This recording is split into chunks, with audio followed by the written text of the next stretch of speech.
Potraviny Kraj vám prinášajú život bez obmedzení. Seriál dialógov o potravinovej intolerancii. Milí poslucháči, vítajte pri počúvaní prvého dielu seriálu Život bez obmedzení v roku 2022.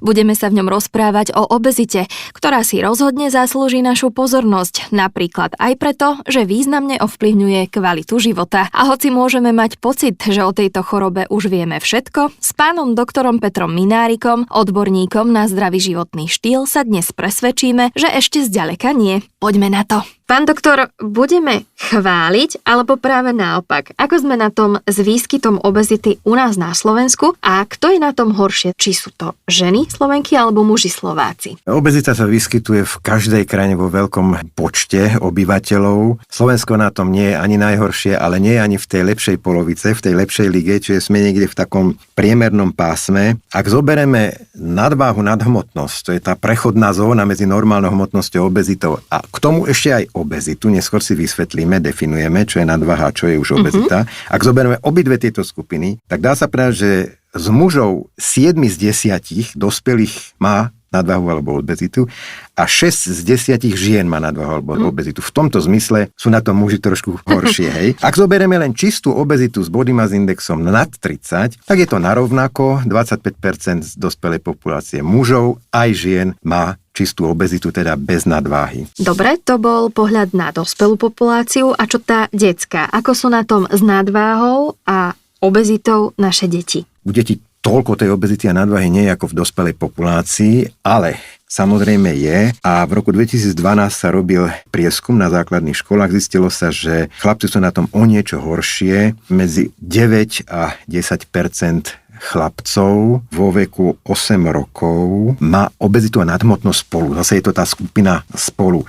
Z toho menšia časť má obezitu. U dievčat je to o niečo lepšie, je to okolo 8, takmer 9%, ale približne je to ako keby narovnako. Treba povedať, že tie deti, u ktorých sa tá obezita a nadváha nerieši v detskom veku alebo v tom adolescentnom veku, v období dospievania, tak si to potom prenášajú do dospelosti a veľká časť týchto ľudí už potom dospelých je obéznych po celý život so všetkými následkami. Slovo obezita sme v tomto rozhovore už spomenuli niekoľkokrát. Má nejakú definíciu a môžeme o nej hovoriť ako o chorobe? Je to choroba? Obezita je jednoznačne choroba. Bola už aj oficiálne uznaná, až k neuvereniu, že veľmi dlho obezita nemala nejaké oficiálne uznanie, nebola zavzatá do štatistického zoznamu chorôb Svetovej zdravotníckej organizácie, ale už má. Jej štatistická značka je E66, patrí medzi metabolické ochorenie, ale je to veľmi komplexné ochorenie. Definuje sa ako zvýšený objem alebo zvýšené množstvo telesného tuku. U mužov je obezita stav, kedy z celého telesného zloženia viac ako 25%, viac ako štvrtina celkovej hmotnosti človeka tvorí tuk. U žien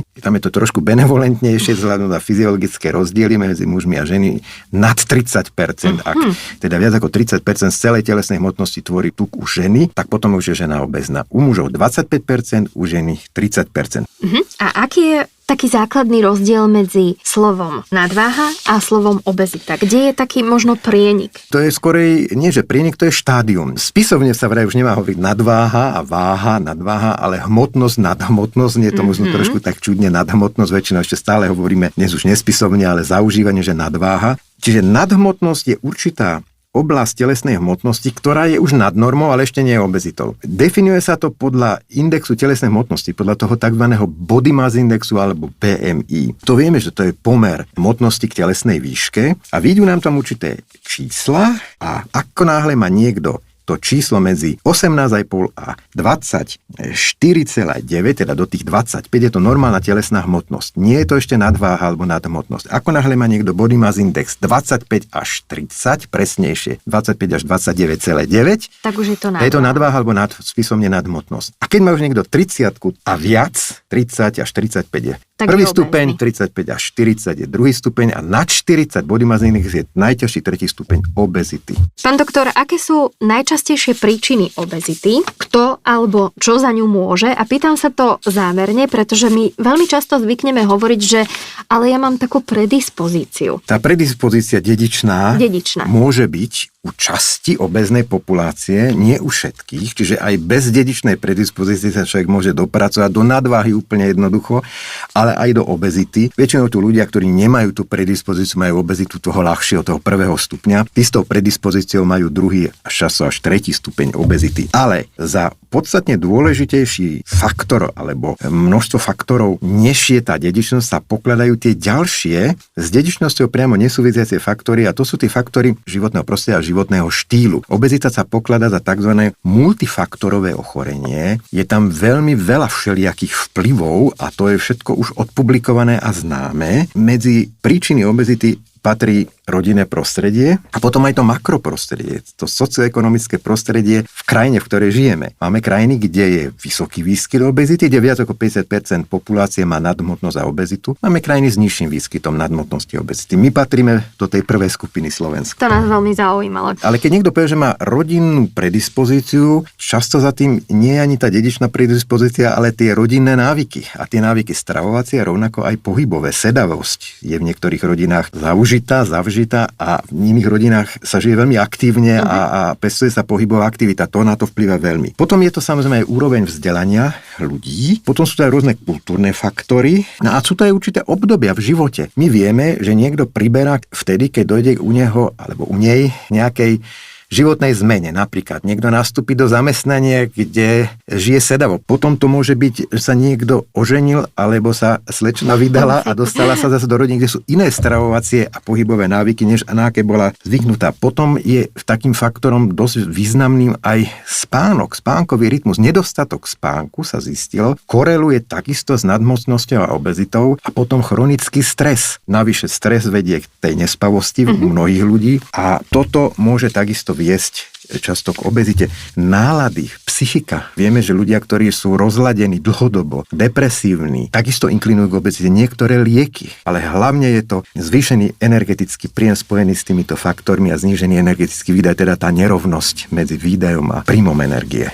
Pán doktor, už niekoľkokrát tu dnes odznelo aj BMI, po anglicky, po našom BMI, 3 písmenka, ktoré majú veľký význam a bolo by fajn, možno to už naši poslucháči vedia, ale opakovanie matka múdrosti, zopakovať si, čo tieto 3 písmená BMI v rámci našej dnešnej témy znamenajú. BMI je skratka anglických slov Body Mass Index, po slovensky by sme to preložili index telesnej hmotnosti. Je to v podstate podiel aktuálnej telesnej hmotnosti v kilogramoch a druhej mocniny telesnej výšky v metroch. A potom sú na to tie klasické tabuľky, ktoré rozdeľujú ľudí na podvyživených, s dobrou výživou telesnou, s nadhmotnosťou a s obezitou v 3 stupňoch. Už sme si povedali, že kto má body mass index, index telesnej hmotnosti nad 30, tak je už obezný. Kto má pod 25, má normálnu telesnú hmotnosť, ale kto má pod 18,5 je už podvyživený. A do akej miery si treba v súvislosti s našim zdravím všímať obvod pása, možno bokov a takisto našu výšku? Podstatne tesnejšie s rizikami ďalších následných chronických chorôb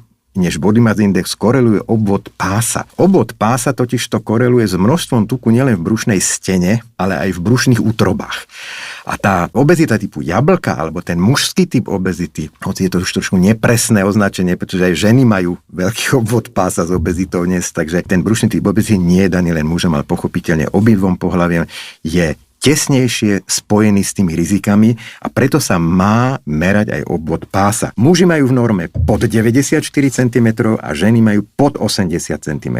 Ako náhle majú muži nad 102 cm a ženy nad 88 cm, tak už je to brušná obezita spojená s tými rizikami, o ktorých si povieme neskôr. Ešte jeden dobrý parameter, aký je pomer medzi obvodom pása a telesnou výškou. Normálne by mal byť pod 0,5. A keď to veľmi neradi počúvame, zlý životný štýl doslova dláždi cestu rôznym chorobám. O aké zdravotné problémy si, pán doktor, koledujeme, ak si nedávame pozor práve na tú našu telesnú hmotnosť? Je ich veľmi veľa. Chcel by som podotknúť, že niekto si dal tú námahu skupina vedcov a spočítali, že koľko vlastne tých ochorení súvisí priamo alebo nepriamo s telesnou hmotnosťou, množstvom telesného tuku a napočítali sa do čísla 236, čiže to bolo publikované, to je veľmi veľké množstvo tzv. Komorbidít, čiže chorôb, ktoré súvisia v tomto prípade s obezitou, ale už aj s nadhmotnosťou, pričom platí tu, že čím je väčšia tá hmotnosť, tá nadhmotnosť, tak tým je aj vyššie riziko, že človek dostane tie, ktoré ochorenia. To sú srdcocievne ochorenia rôzne, ale aj nádorové ochorenia. Nie všetky, ale dnes už známych 13 zhubných nádorov, ktoré sa priamo asociujú s obezitou. Ja som už v predchádzajúcich podcastoch spomínal, že taký najtesnejší vzťah medzi obezitou a nádorovými chorobami je práve medzi rakovinou prsníka u žien, ktoré sa k tejto rakovine dopracujú po období prechodu, čiže postmenopauzálny karcinom prsníka je veľmi tesno spojený s obezitou, s veľkým obvodom pása, so stukovatením vnútorných orgánov a to vidíme takmer každý deň, keď takéto ženy vyšetrujeme a prichádzame s nimi do styku. Obligátnou komplikáciou obezity, tej vnútrobrušnej obezity, je aj cukrovka druhého typu. Potom sú to poruchy metabolizmu tuku a cholesterolu. Tá obezita je ovplyvniteľná svojim správaním, životným štýlom, čiže my vieme tieto riziká znížiť, dokonca niekedy až eliminovať, ak sa budeme k sebe správať dlhodobo a udržateľným spôsobom zodpovedne. Čiže to nie je nemenné. Ľudia s obezitou trpia na tzv. Spánkové apnoe. To sú v podstate intervaly počas spánku, kedy ľudia prestávajú na chvíľku dýchať a potom sa zase rozdýchajú a tieto intervaly sa opakujú v priebehu noci. Vieme, že to je riziko pre tých ľudí, nielen to, že sa nedobre vyspia, ale takisto to koreluje s rozličnými inými ochoreniami. Ľudia s obezitou majú častejšie refluxnú chorobu pažeráka, pretože majú väčší objem brucha, nefunguje dobre dolný pažerákový zvierač. Takže aspoň tieto, ale je ich viac samozrejme. 236. Tak sme spomínali. Dobre. Na záver, pán doktor, jedna veľmi dôležitá otázka. Už ste to tu dnes naznačili, ale o obezite sa zvykne hovoriť aj ako o ochorení duše. V akom zmysle? Ľudia, ktorí majú poruchy spojené s emotivitou, či už je to pod vplyvom stresu, alebo je to endogéne, ktorí majú depresie, majú rozlady, alebo sú naopak chronicky vydraždení z nejakej opakujúcej sa stresovej situácie, často kompenzujú tento psychický stav s nadmerným príjmom jedla, pretože vieme, že jedlo prináša ľuďom určitý pôžitok a znižuje ten pocit toho napätia vplyvom stresu, a keď sa to opakuje systematicky každý deň alebo veľmi často, tak samozrejme ľudia potom nemajú ani šancu to, či na nejakým spôsobom ľudovo vybehať. Jednoducho priberajú na telesnej hmotnosti aj v dôsledku toho. Preto sa pri liečbe obezite, o tom budeme zase hovoriť neskôr, musí istým spôsobom vzať aj toto do úvahy a musia sa ľudia naučiť aj zvládať nejakým spôsobom svoje emócie, tieto negatívne emócie, ale aj negatívne myšlienky. To sa dá psychoterapeuticky ovplyvniť. My teraz žijeme, bohužiaľ, v období pandémie choroby, ktorá sa volá COVID-19 a my vieme, to už 2 roky to trvá, že ľudia, ktorí majú obezitu, majú podstatne štatisticky významne ťažší priebeh, ktorý vedie k hospitalizácii, k potrebe umelej pľucnej ventilácie až k úmrtiu. Obezita. Žiadna chybička krásy, ale nábeh na viaceré zdravotné problémy, ktoré naše telo ani duša nemusia zvládnuť. Ak ste sa v dnešnom podcaste s pánom doktorom Petrom Minárikom našli, rozhodne sa zverte do rúk odborníka. V opačnom prípade si zhoršujete, ale aj skracujete život. Držíme vám v tomto boji palce a pozývame vás vypočuť si aj ďalší podcast, na ktorom už teraz pracujeme. V ňom si poradíme, ako účinne vieme s nadváhou a obezitou zabojovať. Tento podcast vám priniesol kraj. Moderné slovenské potraviny.